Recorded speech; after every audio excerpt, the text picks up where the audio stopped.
Baik, bismillah, alhamdulillah, wassalatu wassalamu ala rasulillah wa ala alihi wa sahbihi wa mawalah. Amma ba'du fa ya ibadallah, usikum wa iyaya bitaqwallah, fa inna jannata iddat limanit taqah. Periode kedua ini sampai setengah dua. Nanti setengah dua istirahat katanya. Istirahat katanya setengah dua, nanti mulai lagi jam 2, jadi 2. Iya. A'udzu billahi minasyaitonir rajim, wadduha wal laili idza sajama wadda'aka rabbuka wa ma qala walal akhiratu khairul laka minal ula wala sawfa yu'tika rabbuka fatarda alam yajidka yatiman fa'awa wa wajadaka dhallan fahada wa wajadaka a'ilan fa'agna fa'ammal yatima fala taqhar wa ammas sa'ila fala tanhar wa amma bi ni'mati rabbika fahaddis. Dan yang dibahas saat ini alam yajidka yatiman fa'awa wa wajadaka dhallan fahada wa wajadaka a'ilan fa'agna.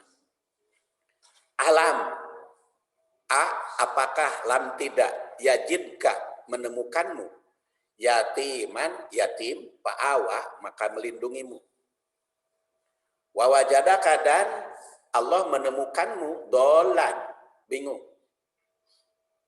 Fahada maka memberi petunjuk. Wa wajadaka dan menemukanmu ailan miskin fakir. Fa'agna maka jadi kaya. Jadi makanya judulnya bagian ketiga ini ayat 6 sampai 8 ini bukti Allah Subhanahu wa taala memberikan nikmat kepada Nabi. Bahwa Allah Subhanahu wa taala sayang kepada Nabi, maka dibuktikan alam yajidka yatiman fa'awa. Bukankah kamu yatim lalu dilindungi? Bukankah kamu bingung lalu diberi petunjuk? Bukankah kamu miskin lalu diberikan kekayaan? Tarikh seperti tadi saja, tarikh selalu. Rasul dilahirkan ketika ayahnya bernama Abdullah itu sudah wafat. Walaupun ada yang mengatakan katanya setelah lahir. Tapi menurut mayoritas ahli tarikh, Rasul itu dilahirkan setelah ayahnya wafat. Maka lahir sebagai anak yatim. Maka Allah Subhanahu wa taala melengkapinya dengan perlindungan secara khusus. Menurut mayoritas ahli tarikh, Abdullah ayah Nabi itu wafat ketika pergi ke Sam. Daerah Syria, Palestina itu. Beliau dilahirkan tahun Abdullah itu ya, tahun 546 Masehi dan wafat 570. Jadi ayahnya Nabi itu cuma 25 tahun usianya. Dan tidak punya anak lain. Ya, anak-anak tunggal Nabi Muhammad SAW itu. Dan dimakamkan di Madinah. Di kawasan Mekah, Rasul diutus sedang patroh. Apa patroh? Dengan tak kosong. Jadi ada patroh, ada fitroh, ada fitri. Jadi itu suka terbalik ya. Jadi Idul Fitri kalau kutah itu artinya kosong patroh. Kalau fitri kuto, Idul Fitri kuto artinya id. Id artinya apa? Hari raya.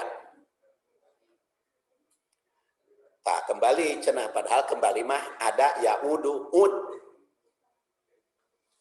Jadi kalau kembali mah ud, bukan id. Ada yaudu audan, itu artinya kembali. Kalau id mah artinya hari raya. Jadi id, hari raya, fitri itu berasal dari kata futur atau iftar. Futur itu artinya dahar isuk, makan pagi, breakfast. Breakfast itu kalau pakai roti dan keju. Kalau kejo mah futur makan pagi. Itu kan ketika saya bawa jamaah umroh pernah transit di Yordan, kan makan di Yordan tuh pagi-pagi kan nggak ada nasi, cuman itu aja kacang, merem, roti dan sebagainya. Jam 10 itu telepon ke kamar, Ustaz, iraha ya teh cenah makan pagina kok teu disediakeun. Bu, tadi ente ka kantin ente ka restoran tadi, ke restoran. Tapi itu aya cinta makan pagi sama breakfast unggul. Apa bedanya breakfast? Ya makan pagi mah pakai nasi. Breakfast sama roti. Iya. Nasi. Nasionalis orang Indonesia itu, nasionalis. Nasionalis itu nasi. Jadi tadi ada fatroh, ada fitri. Nah, kalau fitri itu dua maknanya. Ada dari futur, ada dari iftar. Kalau iftar itu buka. Jadi Idul Fitri itu, Id artinya hari raya, Fitri berbuka. Jadi Idul Fitri itu hari raya berbuka. Makanya pagi-pagi sebelum ke lapangan, kudu dahar heula. Harus itu. Makan dulu. Makan nama naon we? Mau korma, mau liwet, mau kupat, lontong, terserah. Karena Idul Fitri, hari raya makan pagi atau hari raya berbuka. Jangan, tapi kan para ustadz biasanya kalau Idul Fitri membahas fitrah. Sebetulnya tidak ada kaitan dengan fitrah. Kalau fitrah mah mamin mauludin illa yuladu alal fitrah. Terus artinya suci, bersih atau Islam.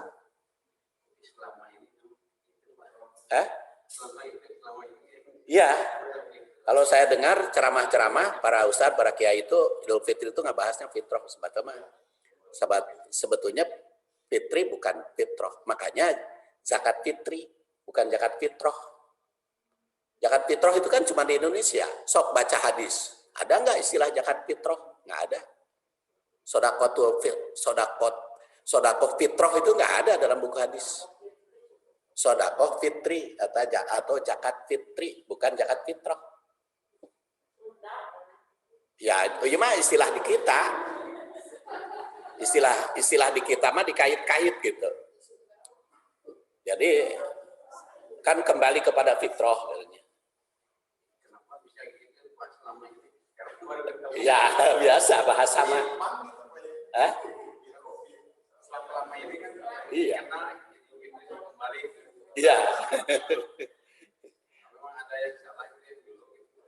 Ya mungkin isu pertama pembawa bahasa mungkin.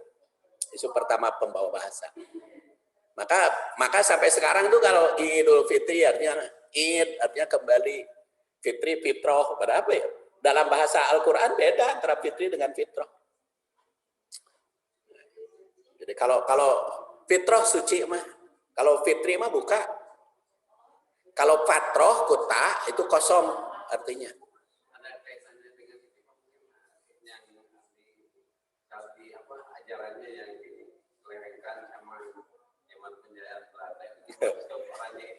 Ya walau alam eta mah. Cuman memang sudah menjadi bahasa kita gitu. Ya istilahnya juga kan tadi zakat fitrah. Masjid-masjid juga zakat fitrah, tidak zakat fitri. Nah, zakat kalau zakat fitrah itu kan terjemahnya apa? Zakat itu suci, fitrah itu suci. Zakat fitrah double. Tapi kalau zakat fitri artinya zakat karena berbuka saum. Ya lebaran itu bahasa Sundanya lebaran itu bubaran kan. Jadi melubarkan. Nah Rasulullah SAW diutus ketika patroh, ketika kosong Rasul kan. Kenapa? Karena di Arab itu bukan Bani Israel. Rasulullah itu kan bukan Bani Israel. Sedangkan Nabi Isa diutus bagi Bani Israel. Jadi kalau ada yang menganggap bahwa ayah Nabi, istri Nabi, terus Abu Thalib, kalau Abu Thalib jelas menentang. Abu Muthalib ahli neraka itu tidak ada, harus dipertanyakan gitu dasarnya, karena itu sedang patroh. Kalau Abu Thalib mah pantes rek masuk neraka kayak didakwahi oleh Rasul, nggak mau kan Abu Thalib mah. Kenapa tidak mau? Kan selalu dikatakan itu hidayah mah hak prerogatif Allah. Tapi itu ada sebab. Karena ketika Rasulullah mendakwahi Abu Thalib, ya kul ya ami la ilaha illallah inni uhaju laka biha yaumil qiyamah. Katakan la ilaha illallah supaya aku punya hujah menyapaatimu. Tapi kan kata Abu Jahal dan Abdullah bin Umayyah itu saudara kolehanya kan, koleha besar. Hei Abu Thalib, masa katanya kamu mau meninggalkan agama orang tua kita? Nah, lalu akhirnya kan si Abu Thalib mengatakan, aku tetap dalam agama orang tuamu, yaitu menyembah berhala. Tapi kalau Abdul Muthalib umpamanya masih menyembah berhala, karena itu sedang patroh. Tidak ada yang mendakwahi. Tapi kan percaya betul itu ke Ka'bah itu Abdul Muthalib.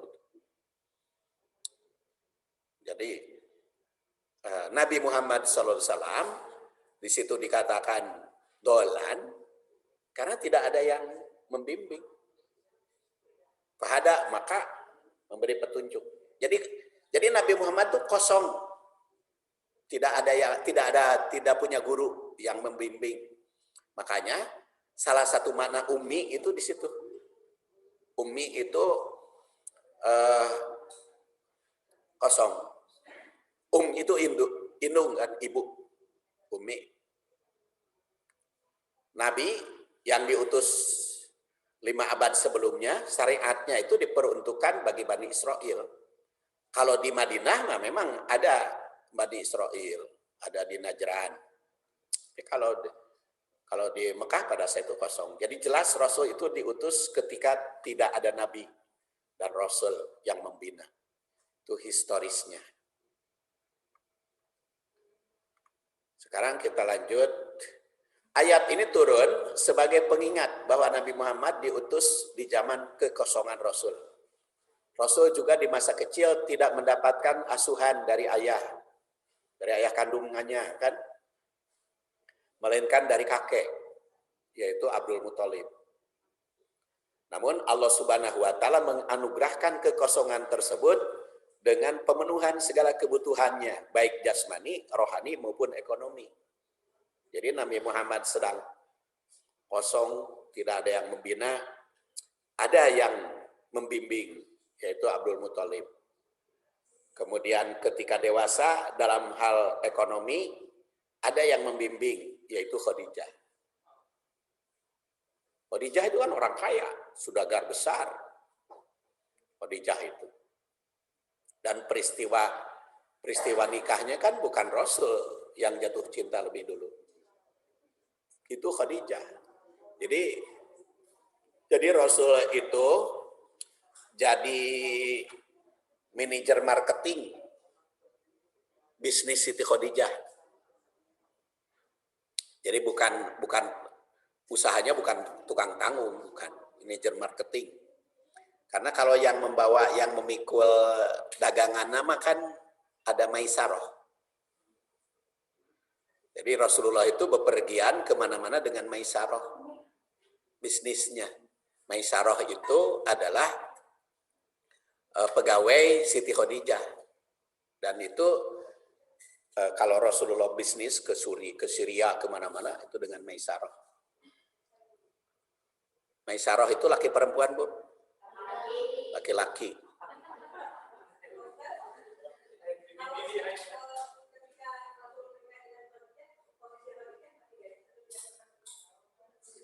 Janda.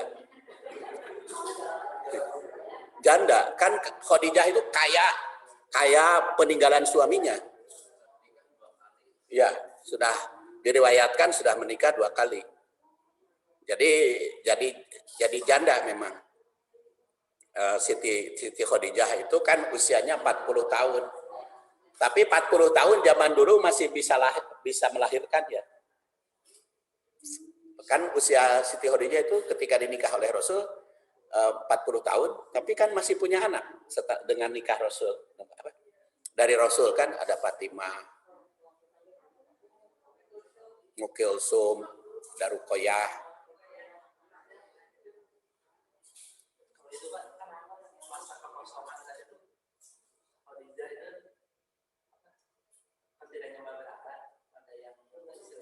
Ya. Ya, jadi ada memang.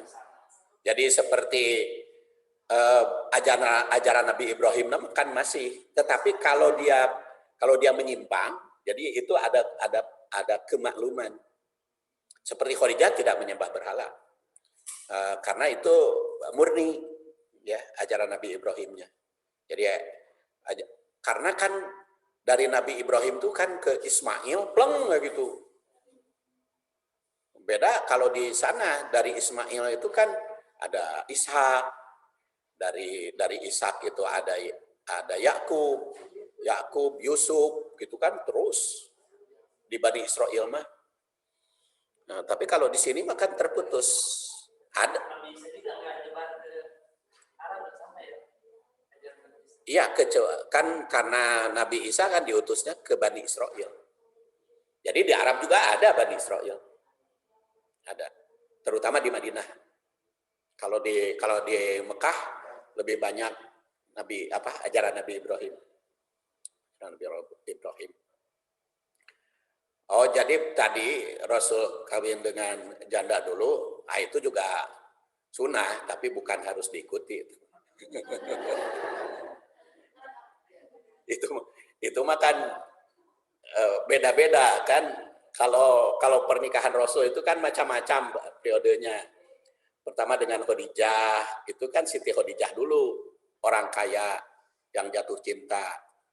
Kemudian dia kan ketika istrinya Khadijah kan enggak poligami. Ketika Khadijah masih ada, Rasul enggak poligami, istrinya cuma 1. Cuman setelah Khadijah wafat, baru Rasul nikah dengan Saudah yang usianya hampir sama. Setelah nikah dengan Saudah, setahun kemudian Aisyah, setahun kemudian Hafsah, setahun kemudian Ummu Habibah. Ya, sehingga akhirnya ketika tahun ke-7 Hijriah, istri Rasul itu 9. 9 itu setelah wafat Khadijah, Maimunah. Jadi itu pernikahan, dan pernikahan itu kan prosesnya macam-macam. Kalau dengan Khadijah kan Khadijah dulu yang tertarik. Ya, jadi perempuan duluan itu, jatuh cinta. Kemudian Khadijah minta bantuan Maisarah, ajudannya dan sekaligus juga bersama Rasul. Maka Maisarah bertanya kepada Rasul, baru setuju, baru nikah. Maisarah laki-laki. Kalau di Arab mah Bu, Maisarah itu pasti laki. Itu di Bandung, Maisarah itu perempuan. Tapi kalau di Unisba ada dosen Fakultas Syariah, Dr. Maisarah. Itu laki-laki. Itu benar. Kan istri saya juga namanya Juhaina. Kalau di Arab itu laki-laki Juhaina itu.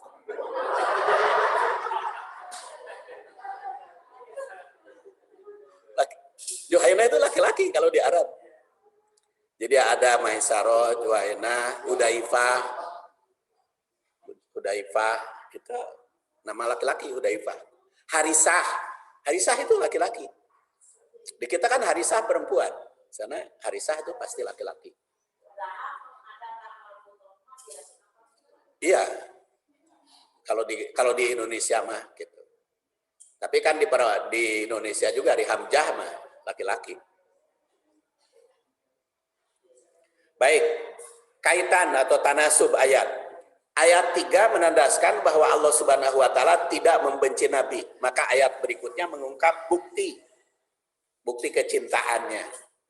Yaitu bukti kecintaannya ketika dalam keadaan yatim, maka oleh Allah diangkat atau dilindungi.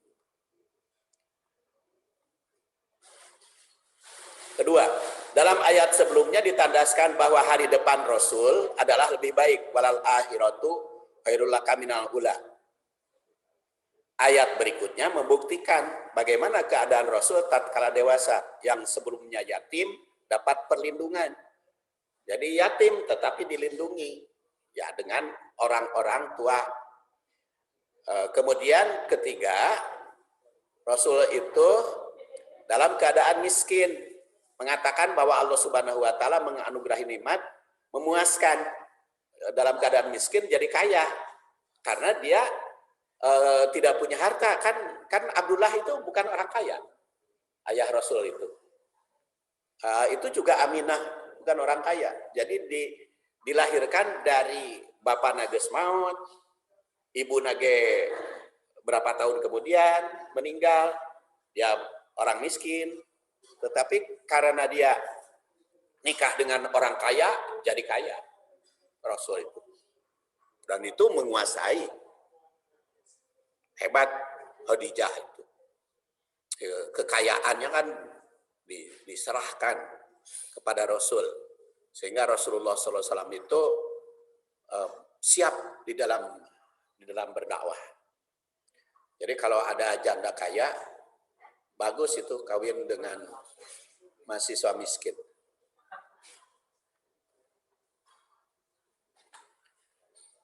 Sekarang alam yajidka tafsir. Alam yajidka yatimam fa'awa. Bukankah dia mendapatimu sebagai anak yatim lalu melindungimu? Dengan nada bertanya, ayat ini mengingatkan masa silam Nabi yang ketika dilahirkan dalam keadaan yatim. Sebelum beliau dilahirkan, ayahnya telah wafat. Abdullah suami, masih salah aja tulisannya ya. Suami Aminah wafat tahun 570 ketika usia 25 tahun. Dan tidak punya anak lain selain Nabi Muhammad SAW. Bukankah ini sebagai bukti anugerah ilahi kepada Nabi? Bukankah dia melindungi Nabi dari keadaan yatim tanpa ayah, membutuhkan kasih sayang, maka kasih sayang Allah penuh. Ketika dilahirkan dalam keadaan yatim, kemudian Allah Subhanahu wa taala melindungi hingga dewasa. Perlindungan tersebut dengan cara membuat hati orang-orang sekitarnya mencintai dan menyayangi beliau. Bukankah ini menjadi bukti bahwa Allah Subhanahu wa taala menyayangimu sejak masa kecil hingga dewasa? Pertanyaan semacam ini sebagai peringatan pada setiap umat bahwa Allah Subhanahu wa taala mencurahkan rahmat kepada siapapun dikehendaki. Perkataan fa'awa mengandung arti mengangkat dari suatu kekurangan kepada keadaan yang lebih statusnya dari yatim ketika dilahirkan. Kemudian diangkat sebagai anak angkat oleh penggantinya, yaitu Abu Thalib. Jadi setelah wafat Abdul Muthalib, diangkat oleh Abu Thalib. Dan Abu Thalib itu kan datuknya Mekah. Jadi asalnya datuknya Mekah itu Abdul Muthalib. Kemudian Abdul Muthalib wafat, maka wariskan kepada Abu Thalib. Abu Thalib itu jadi pembesar Mekah. Dan biasanya kalau di Saudi, bukan Saudi, baheula macan Saudi teh ayeuna. Di Arab itu kalau yang namanya datuk itu lebih berkuasa dari raja. Jadi Abu Thalib itu memang berkuasa. Sehingga kan para pembesar seperti Abu Lahab, Umayyah bin Khalaf, kemudian Abu Jahal, Abu Sufyan, pembesar-pembesar itu takut itu kalau mau bertemu dengan Abu Thalib. Jadi kalau mau bicara kepada Muhammad tuh pasti melalui Abu Thalib. Karena itu kesopanan Jadi kesopanan kepada datuk itu besar sekali turunan itu di Arab itu. Dan ternyata sampai sekarang. Makanya pemerintah Saudi itu kan hormat pisan ke Habib Rizik. Rajanya juga hormat. Eta mah di Indonesia we dikekeyeuk teh. Dikitu kieu cari-cari karena lagi ada dana yang memusuhi gitu. Jadi itu mah ayo urusan salah nama. Pokoknya mah di sidang naon salah jangan kemana yang salah nama gitulah. Jadi itu ke urusan Arab itu urusan turunan tuh masih hormat. Makanya kalau kita ingin mukim di Mekah itu kan harus ada kafir keturunan asli sana. Dan apalagi sekarang karena kerajaannya kan Abdul Aziz ya yang mendirikannya dan bukan keturunan Nabi Muhammad, tapi itu hormat gitu. Hormat kepada keturunan Nabi Muhammad walaupun dari jalur putri hormatnya baik sekali. Tapi kan kalau yang namanya keturunan Sumud itu pasti dihormati. Jadi apa itu ya, bukan nepotisme tapi memang adat gitu. Makanya takut betul itu dengan Abu Thalib. Maka ketika Abu Thalib meninggal baru mereka berani kan, menentang. Ini merupakan salah satu kenikmatan yang diterima Rasul sejak kecil, yang kemudian diberikan kenikmatan lainnya kepada periode berikutnya. Wa wajadaka dhallan fahada. Wa wajadaka, dan Allah menemukan kamu dolan, bingung. Fahada, maka memberi petunjuk. Dia mendapatkan Nabi sebagai yang kebingungan karena masa fatrah tadi atau masa kekosongan Rasul yang diutus. Maka memberi petunjuk kepada jalan yang benar sehingga lepas dari ketimpangan. Ini sebagai bukti kenikmatan yang berharga bagi Rasul yang tiada terhingga.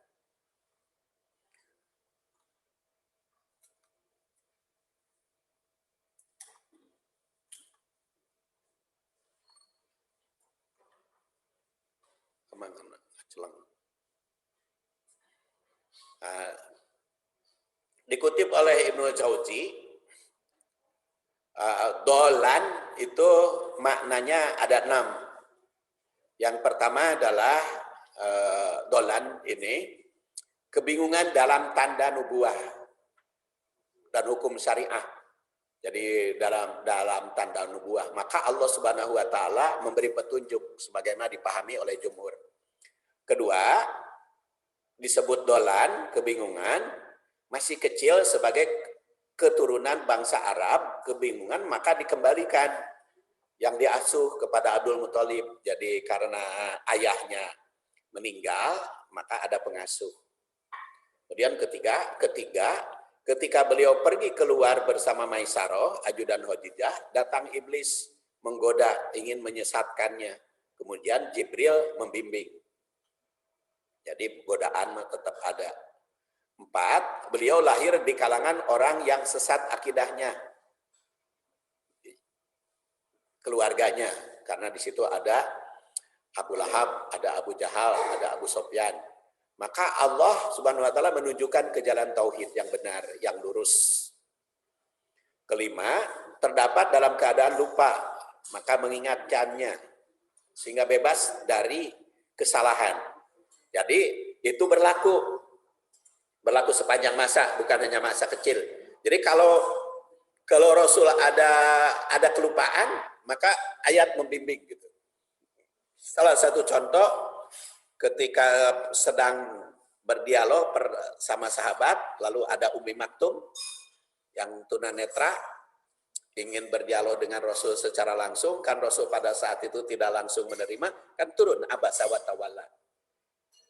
Jadi itu yang dimaksud dengan wajadaka dolan fahada. Jadi kalau ada sedikit salah langsung ditegur, diperbaiki. Makanya kalau ada sedikit kebingungan, langsung dibimbing. Kemudian keenam, ini masih kutipan Ibnu Jauzi, terdapat kurang populer, kurang dikenal masyarakat, kemudian dipopulerkan, sehingga dikenal oleh orang. Dan menurut Al-Asqar, maknanya Allah Subhanahu wa Ta'ala menemukanmu dalam keadaan lupa, itu tentang iman, tentang kenabian, dan Al-Quran memberikan penjelasan. Sebagaimana tersirat pada surat 42 ayat 52, wa kadzalika auhayna ilaika ruhan min amrina ma kunta tadri mal kitab walal iman walakin ja'alnahu nuran nahdi bihi man nasya min ibadina wa innaka latahdi ila siratim mustaqim. Dan demikianlah kami wahyukan kepadamu Al-Quran dengan perintah kami. Sebelumnya kamu tidaklah mengetahui apa itu kitab dan tidak pula mengetahui apa itu iman. Kamu juga tidak mengetahui apa itu Quran. Maka Quran menjadi cahaya kami tunjukkan dengan dia siapa yang kami kehendaki di antara hamba-hamba kami. Dan sesungguhnya kamu benar-benar memberi petunjuk. Jadi itu dinyatakan di dalam ayat.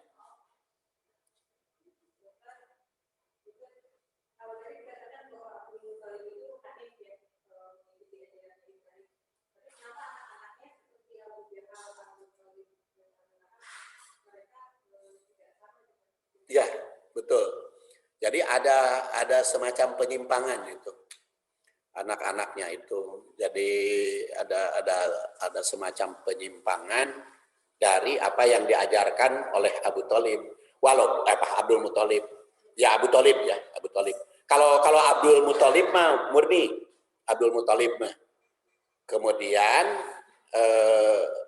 Abu Thalib itu percaya kepada Allah, tapi banyak kepercayaan kepada tahayul dan khurafat.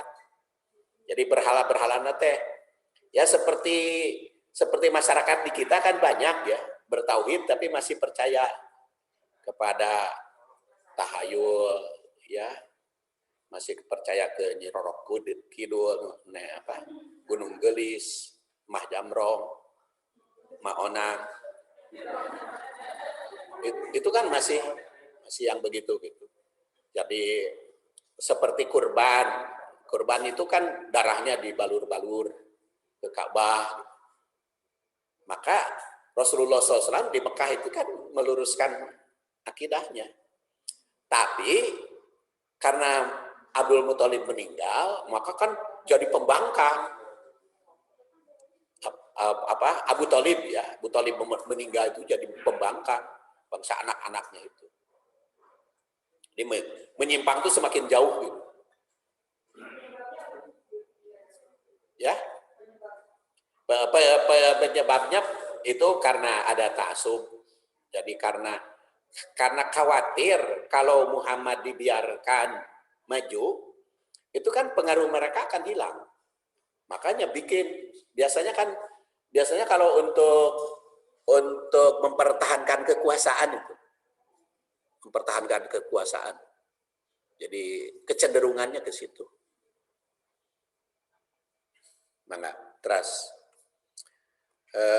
Kemudian berdasar ayat itu, wa wajadaka ailan fa'agna. Dan Allah menemukan kamu miskin, maka Allah memberikan kekayaan. Jadi kenikmatan berikutnya adalah membebaskan Nabi dari kekurangan sehingga menjadi yang berkecukupan. Perkataan a'il itu dipahami oleh Al-Qurtubi fakir, la mala laka, tidak punya harta. Kemudian dipertemukan dengan Khadijah, orang kaya, sehingga akhirnya berkecukupan karena punya kekayaan Khadijah. Jadi tatkala kecil Allah Subhanahu wa Ta'ala Rasulullah SAW dilahirkan dalam keadaan miskin menjadi kaya. Sekarang takwil ayat. Satu, sebagai khobariyah bahwa Allah Subhanahu wa Ta'ala menganugerahkan kenikmatan kepada Nabi. Ini merupakan bukti kasih sayangnya tidak terhingga. Kedua, ketika Rasul dilahirkan dalam keadaan yatim, maka kakeknya yang mencurahkan kasih sayang. Sehingga sebagai bukti anugerah ilahi. Anugerah terkadang tidak langsung mencurah pada dirinya, melainkan melalui jalur lain, seperti kasih sayang. Kemudian, 3, Rasul dilahirkan pada suasana jahiliyah. Banyak umat yang tersesat, sehingga berani membunuh anak perempuan, menyembah berhala. Tidak ada pembimbing akidah Rasul, karena saat itu suasana patroh, kekosongan. Nah, namun Allah Subhanahu wa Ta'ala membimbingnya secara langsung, sehingga merupakan anugerah utama dalam keagamaan. 4, ketika Rasul masih kecil, bukan dilahirkan dari orang kaya, sehingga harus hidup mandiri. Di usia 25 tahun, anugerah. Janda kaya. Kelima, nikmat utama yang dianugerahkan kepada Nabi, itu bisa digariskan. Pertama, Allah mendampingi beliau, tidak pernah membenci. Kedua, masa yang akan datang selalu lebih baik. Ketiga, keridoannya selalu memuaskan. Keempat, ketika dilahirkan dalam keadaan yatim, kemudian dianugerahkan keluarga yang menyayangi. Keenam, Siti Khadijah sebagai istri yang sangat besar,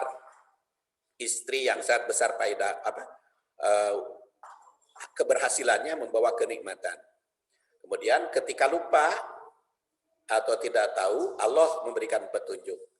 Kemudian ketika ditemukan kefakiran, maka Allah mendapatkan kecukupan. Itu takwilnya. Sekarang tatbik. Pertama, tidak ada persoalan yang dilahirkan sebagai yatim. Bila keluarga bisa bekerja sama melindungi keluarga. Makanya kalaupun anak yatim, itu tidak menjadi persoalan kalau anaknya bisa dibimbing. Rasul Sallallahu Alaihi Wasallam sebagai contoh yang dilahirkan dalam keadaan yatim, tapi kakek dan pamannya kan berusaha melindungi beliau. Akhirnya menjadi orang sukses. Kedua, dilahirkan oleh orang tua yang tidak kaya seperti Abdullah dan Aminah. Tapi karena putranya bisa hidup mandiri, maka akhirnya menjadi orang berkecukupan. Kemudian,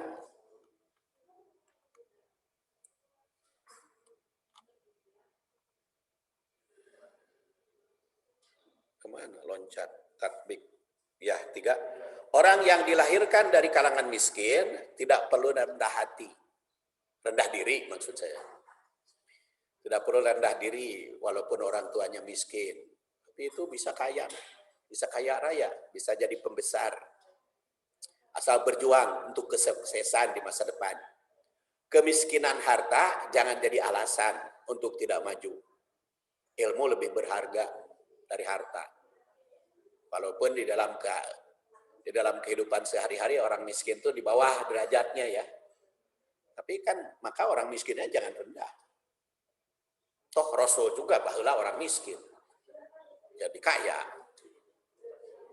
Kemudian istri yang kaya membawa sukses asalkan kerjasama. Khadijah sebagai istri yang maju dalam bidang bisnis bisa mengangkat suami dari kekurangan dana untuk berjuang membela al-Islam.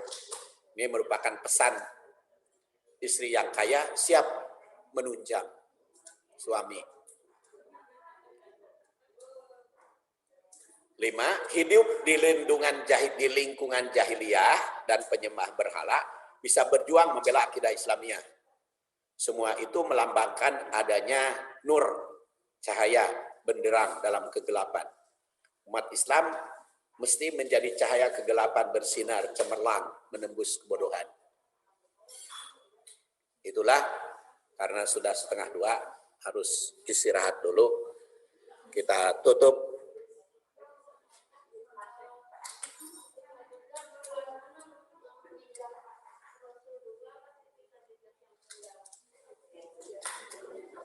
Ya.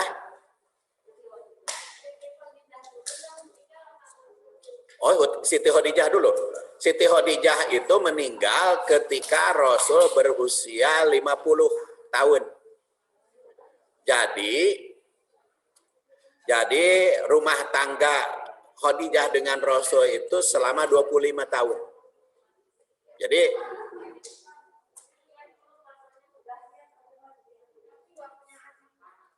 dari Khadijah banyak anaknya. Ada Fatimah, ada Ummu Kulsum, ada Ruqayyah. Itu justru yang menjadi cikal bakal habaib itu keturunan Khadijah dari Fatimah, Habib-habib itu. Jadi kalau perempuan itu Syarif, kalau laki-laki itu Habib. Habib-habib kan banyak. Nama Habib tidak ada, tetapi penghormatan kepada keturunan Rasul itu ada. Itu sebetulnya kan diistilahkan di Indonesia tidak ada habaib. Sebetulnya penghormatan kepada keturunan Rasul itu ada. Itu diistilahkan, tapi namanya ada. Habib, Syarif. Kalau perempuan Syarif. Baru setelah Rasulullah SAW ditinggal Khadijah, baru istrinya banyak.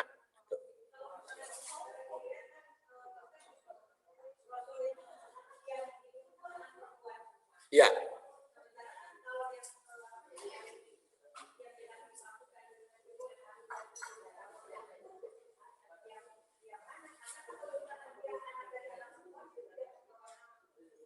Ya, tidak membawa nama, tetapi sebagian ulama berpendapat khusus bagi Rasul karena Ali bin Abi Thalib. Ali bin Abi Thalib itu dengan Siti Fatimah penyatuan dua datuk bukan dua datuk, dua tokoh. Kan Ali kan putra Abu Thalib. Abu Thalib itu kan tokoh besar di Arab, ya. Sedangkan Fatimah putri Nabi Muhammad, tokoh besar. Makanya ikut besar, dan sampai sekarang keturunan itu masih dihormati. Seperti ada keturunan Abbas. Keturunan Abbas itu Bawajir. Nah, itu menantu saya Bawajir. Itu keturunan Abbas itu. Tapi kalau habaib itu keturunan Rasul. Jadi keturunan itu masih dihormati. Tapi kan Indonesia itu sekarang lagi benci ke Wahabi itu. Ke Wahabi itu lagi benci. Jadi ngagogoreng Saudi. Ngagogoreng Saudi. Oh iya, keturunan Nabi ada. Itroh, jadi keturunan. Jadi walaupun tadi dari putri, tapi karena dari putri itu masih ada sambungannya dengan Ali, dan Ali itu keluarga Rasul. Jadi baik, kita akhiri dulu perjumpaan kita. Insya Allah nanti bersambung pukul 2.